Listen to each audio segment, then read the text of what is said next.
ರಸಮ್ ಇಲ್ಲದೆ ಊಟ ಅನಿಸ್ಕೊಳ್ಳೋಕ್ಕೆ ಚಾನ್ಸೇ ಇಲ್ಲ. ರಸಮ್ ಒಂದಿದ್ದರೆ ಸಾಕು, ಊಟದ ಗಮ್ಮತ್ತೇ ಬೇರೆ. ಒಂದಲ್ಲ ಎರಡಲ್ಲ 3 ರಸಮ್ಗಳನ್ನು ಇವತ್ತು ಅಡುಗೆ ಆಟದಲ್ಲಿ ನಾವು ಮಾಡೋಣ. ಬನ್ನಿ, ಮೊದಲನೇದಾಗಿ 3 ಟೊಮೆಟೊವನ್ನು ನಾನು ಕತ್ತರಿಸಿ ಮಿಕ್ಸಿ ಜಾರ್ಗೆ ಹಾಕೋತಾ ಇದ್ದೀನಿ. ಹಾಗೆ 1 ಟೇಬಲ್ ಸ್ಪೂನ್ ಜೀರಿಗೆ, 4 ಲವಂಗ ಹಾಗೂ 2 ಕೆಂಪು ಮೆಣಸು, 5-6 ಎಸಳು ಬೆಳ್ಳುಳ್ಳಿಯನ್ನು ಹಾಕಿ ಚೆನ್ನಾಗಿ ನುಣ್ಣಗೆ ರುಬ್ಕೋಬೇಕು. ನೀರು ಹಾಕೋ ಅವಶ್ಯಕತೆ ಇಲ್ಲವೇ ಇಲ್ಲ. ಒಂದು ಪಾತ್ರಕ್ಕೆ 2-3 ಚಮಚ ಎಣ್ಣೆಯನ್ನು ಹಾಕ್ಕೊಳ್ಳಿ. ಇದಕ್ಕೆ ಅರ್ಧ ಚಮಚ ಜೀರಿಗೆ, ಸ್ವಲ್ಪ ಸಾಸಿವೆ ಕಾಳು, ಕರಿಬೇವಿನ ಸೊಪ್ಪು ಹಾಗೆ ಸ್ವಲ್ಪ ಅರಿಶಿಣವನ್ನು ಹಾಕಿ ಒಗ್ಗರಣೆ ಮಾಡ್ಕೊಳ್ಳಿ. ನಂತರ ಇದಕ್ಕೆ ರುಬ್ಬಿಕೊಂಡಂತಹ ಮಿಶ್ರಣವನ್ನು ಹಾಕಿ ಸ್ವಲ್ಪ ಫ್ರೈ ಮಾಡಿ. ದಿಢೀರಾಗೋ ಈ ರಸಮ್ಗಳು ಎಂಥ ಟೇಸ್ಟ್ ಕೊಡುತ್ತೆ ಅಂತ ಒಮ್ಮೆ ಮಾಡಿ ನೋಡಿದ್ರೇ ಗೊತ್ತಾಗೋದು. 2 ನಿಮಿಷ ಹೀಗೆ ಫ್ರೈ ಮಾಡ್ಕೊಂಡಾದ್ಮೇಲೆ ನೀರನ್ನು ಹಾಕ್ಕೋಬೇಕು. ಅರ್ಧದಿಂದ 3/4 ಲೀಟ್ರಷ್ಟು ನೀರನ್ನು ನಾನು ಇದಕ್ಕೆ ಈಗ ಆ್ಯಡ್ ಮಾಡ್ತಾ ಇದ್ದೀನಿ.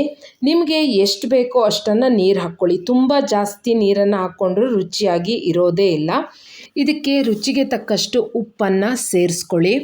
ಹಾಗೆ ಇದನ್ನು 5 ನಿಮಿಷ ಕುದಿಸ್ಬೇಕು. ಇಂಥ ರಸಮ್ಗಳನ್ನು ಮಾಡೋದು ತುಂಬ ಈಸಿ, ಟೇಸ್ಟ್ ಕೂಡ ಸೂಪರಾಗಿ ಇರುತ್ತೆ. ಜಾಬಿಗೆ ಹೋಗುವಂಥ ಮಹಿಳೆಯರಿಗಂತೂ ದಿಢೀರಾಗಿ ಮಾಡೋಕ್ಕೆ ತುಂಬ ಹೆಲ್ಪ್ ಆಗುತ್ತೆ. ಹಾಗೆ 1/4 ಕಪ್ ಆಗುವಷ್ಟು ತೆಂಗಿನ ತುರಿಯನ್ನು ತಗೊಂಡು ಕಾಯಿ ರಸವನ್ನು ಮಾತ್ರ ಹಾಕ್ಕೋತಾ ಇದ್ದೀನಿ. ಇದನ್ನು ಯಾವುದಾದ್ರೂ ಬೇರೆ ಪದಾರ್ಥಕ್ಕೆ ಹಾಕ್ಕೋಬೋದು. ಹಾಗೆ ಕುದಿ ಬಂದಾಗ ಕೊತ್ತಂಬರಿ ಸೊಪ್ಪು ಹಾಗೂ ಲಿಂಬೆ ರಸವನ್ನು ಹಾಕಿ 5 ನಿಮಿಷ ಕುದಿಸಿ.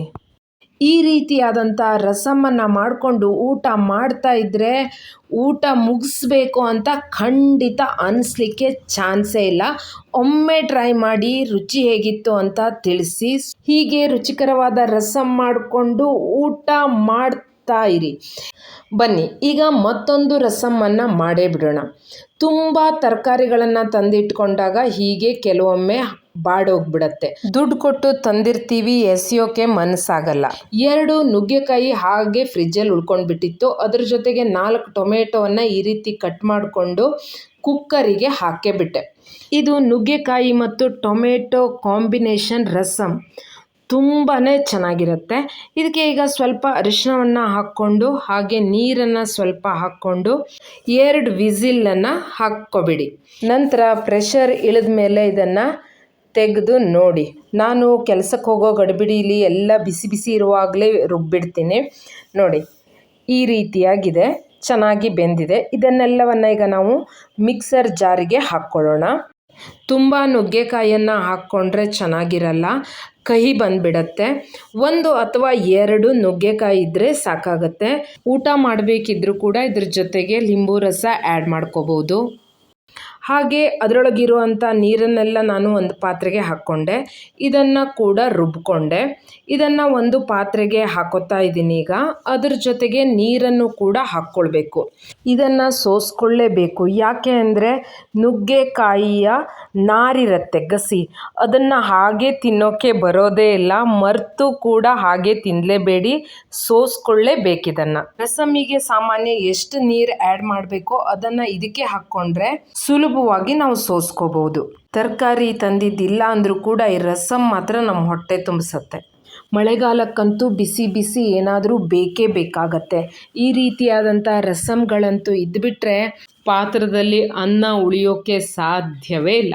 ಸ್ನೇಹಿತರೆ, ನೀವು ಅಡುಗೆ ಆಟ ಯೂಟ್ಯೂಬ್ ಚಾನಲನ್ನು ಸಬ್ಸ್ಕ್ರೈಬ್ ಮಾಡ್ಕೊಂಡಿಲ್ಲ ಅಂದರೆ ಸಬ್ಸ್ಕ್ರೈಬ್ ಮಾಡ್ಕೊಳ್ಳಿ. ನೋಡಿ, ಇಷ್ಟು ಗಸಿ ಸಿಕ್ಕಿದೆ. ಈಗ 1 ಸ್ಪೂನ್ ಜೀರಿಗೆ ಹಾಗೂ 1 ಸ್ಪೂನ್ ಕಾಳುಮೆಣಸನ್ನು ಹಾಕಿ ಅದನ್ನು ತರಿತರಿಯಾಗಿ ಪೌಡ್ರ್ ಮಾಡಿಕೊಂಡು ರಸಮಿಗೆ ಹಾಕ್ಕೊಳ್ಳಿ. ಹಾಗೆ ರುಚಿಗೆ ತಕ್ಕಷ್ಟು ಉಪ್ಪು ಮತ್ತು 1 ಚಮಚ ಬೆಲ್ಲ ಸೇರಿಸಿ. ಈಗ ಇದಕ್ಕೆ ಒಂದು ಒಗ್ಗರಣೆ ಮಾಡಿಕೊಳ್ಳೋಣ. 2ರಿಂದ 3 ಚಮಚ ಎಣ್ಣೆಯನ್ನು ಹಾಕ್ಕೋಬೇಕು. ನಾವು ಕೊಬ್ಬರಿ ಎಣ್ಣೆಯನ್ನೇ ಯೂಸ್ ಮಾಡೋದು. ನೀವು ಯಾವ ಎಣ್ಣೆ ಯೂಸ್ ಮಾಡ್ತೀರೋ ಅದನ್ನು ಹಾಕ್ಕೊಳ್ಳಿ. ನೀವು ಸ್ವಲ್ಪ ಸಾಸಿವೆ ಕಾಳನ್ನು ಹಾಕ್ಕೊಳ್ಳಿ. ಹಾಗೆ ಒಂದು ಸ್ವಲ್ಪ ಜೀರಿಗೆ, 1 ಕೆಂಪು ಮೆಣಸನ್ನು ಕಟ್ ಮಾಡಿ ಹಾಕ್ತಾಯಿದ್ದೀನಿ. ಹಾಗೆ ಇದಕ್ಕೆ ಈಗ ಕರಿಬೇವಿನ ಸೊಪ್ಪನ್ನು ಕಟ್ ಮಾಡಿ ಹಾಕ್ಕೊಂಡೆ. ಹಾಗೆ ಒಂದು ಸ್ವಲ್ಪ ಇಂಗನ್ನು ಇದಕ್ಕೆ ಹಾಕ್ಕೋತಾ ಇದ್ದೀನಿ. ಹೀಗೆ ಇದಕ್ಕೆ ಒಂದು ಒಗ್ಗರಣೆಯನ್ನು ಮಾಡ್ಕೊಳ್ಳಿ. ಇದು ಕುದೀತಾ ಇರಬೇಕಿದ್ರೆ ಸ್ವಲ್ಪ ಕೊತ್ತಂಬರಿ ಸೊಪ್ಪನ್ನು ಕಟ್ ಮಾಡ್ಕೊಂಡು ಹಾಕ್ಕೊಳ್ಳಿ. ಎಂಥ ಘಮ ಬರ್ತಾ ಇದೆ ಅಂತಂದರೆ ಮನೆ ತುಂಬ ಪರಿಮಳ. ಹಾಗೆ ಇನ್ನೊಂದು ರಸಮನ್ನು ಪಟಾಪಟ್ ಮಾಡೇ ಬಿಡೋಣ. 3 ಟೊಮೆಟೊವನ್ನು ನಾನು ಕಟ್ ಮಾಡಿಕೊಂಡೆ. ಒಂದು ಪಾತ್ರೆಗೆ ಸ್ವಲ್ಪ ನೀರನ್ನು ಹಾಕಿ ಇದನ್ನು ಈಗ ಬೇಯಿಸಲಿಕ್ಕೆ ಇಟ್ಕೊಂಡೆ. ಇದು ಬೆಂದ ನಂತರ ಆರಲಿಕ್ಕೆ ಬಿಡಿ. ಇದನ್ನು ನೋಡಿ, ಸಿಪ್ಪೆ ಎಲ್ಲ ಬಿಟ್ಕೊಂಡಿದೆ ಅಂದರೆ ಬೆಂದಿದೆ ಅಂತ ಅರ್ಥ. ಹಾಗೆ ಅರ್ಧ ಕಪ್ಪು ತೆಂಗಿನ ತುರಿಯನ್ನು ನಾನು ಮಿಕ್ಸರ್ ಜಾರಿಗೆ ಹಾಕ್ಕೋತಾ ಇದ್ದೀನಿ. ಹಾಗೆ ಇದಕ್ಕೆ 1 ಸ್ಪೂನ್ ರಸಮ್ ಪೌಡ್ರನ್ನು ಹಾಕ್ಕೋತಾ ಇದ್ದೀನಿ.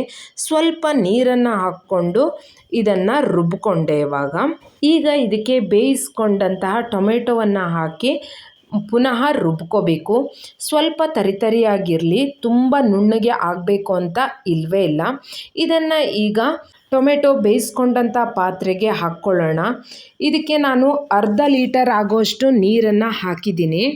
ಇದನ್ನು ಚೆನ್ನಾಗಿ ಕುದಿಸಿದ್ರೇ ರುಚಿ ಇನ್ನೂ ಹೆಚ್ಚಾಗೋದು. ಹಾಗೆ ಮಿಕ್ಸಿ ಜಾರಿಗೆ ಸ್ವಲ್ಪ ನೀರನ್ನು ಹಾಕ್ಕೊಂಡು ಪುನಃ ಹಾಕ್ಕೊಂಡೆ. ಇದಕ್ಕೆ 2ರಿಂದ 3 ಚಮಚ ಬೆಲ್ಲವನ್ನು ಹಾಕ್ಕೊಳ್ಳಿ. ಸಿಹಿ ಬೇಡ ಅನ್ನೋರು ಮಾತ್ರ ಸ್ಕಿಪ್ ಮಾಡಿ, ಇಲ್ಲ ಇದಕ್ಕೆ ಬೆಲ್ಲ ಹಾಕಿದ್ರೇ ತುಂಬ ಚೆನ್ನಾಗಿರುತ್ತೆ. ಹಾಗೆ ಈ ರಸಮಿಗೆ ನಾನು ಕರಿಬೇವಿನ ಸೊಪ್ಪನ್ನು ಮಾತ್ರ ಹಾಕ್ತಾಯಿದ್ದೀನಿ, ಕೊತ್ತಂಬರಿ ಸೊಪ್ಪನ್ನು ಹಾಕ್ತಾ ಇಲ್ಲ. ಈ ರಸಮ್ ಸಿಹಿಯಾಗಿರುತ್ತೆ. ಸಿಹಿ ಇದ್ರೇ ತುಂಬ ಟೇಸ್ಟು. ತುಂಬ ಅಂದರೆ ತುಂಬ ಟೇಸ್ಟಿಯಾಗಿರುತ್ತೆ, ಕ್ವಿಕ್ಕಾಗಿರುತ್ತೆ. ವಿಡಿಯೋ ಇಷ್ಟ ಆದರೆ ಲೈಕ್ ಮಾಡಿ, ಶೇರ್ ಮಾಡಿ, ಕಮೆಂಟ್ ಮಾಡಿ. ಹಾಗೆ ಅಡುಗೆ ಆಟಕ್ಕೆ ಸಪೋರ್ಟ್ ಮಾಡ್ತಾಯಿರಿ. ಹೀಗೆ ಅಡುಗೆ ಆಟದಲ್ಲಿ ಮತ್ತೆ ಮತ್ತೆ ಭೇಟಿಯಾಗ್ತಾ ಇರೋಣ ಹೊಸ ರುಚಿಗಳೊಂದಿಗೆ. ಧನ್ಯವಾದಗಳು.